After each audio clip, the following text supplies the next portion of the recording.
Good afternoon. My name is Adrienne Hunter, and I'm here on behalf of myself and the Texas Queer and Trans Student Alliance to speak against this bill.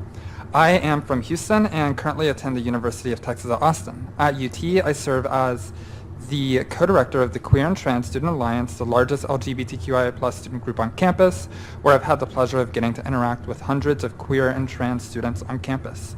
Through my experiences as a director of the Alliance, I have heard countless students speak on the ways that they've been impacted by the presence of this bill.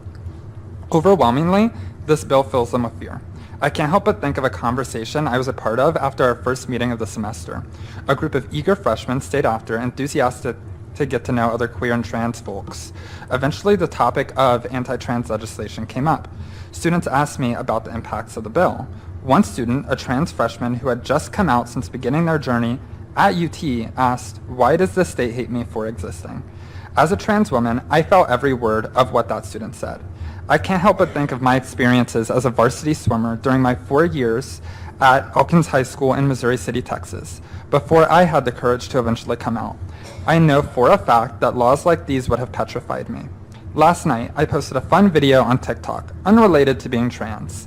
I got a comment saying, "I hope you get your head smashed in by any men you try to trick." I had nothing to say to any relation of this comment.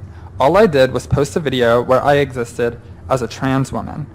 Bills like this bill fuel the notion that trans women are not real women and trans men are not real men. That leads to the violent rhetoric and action displayed in that comment.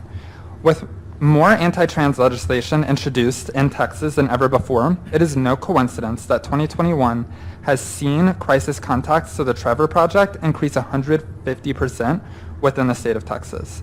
Overall, I feel that I'm qualified to speak on this as a trans Texan myself. As a former athlete, Thank you, Adrienne. Thank you very much.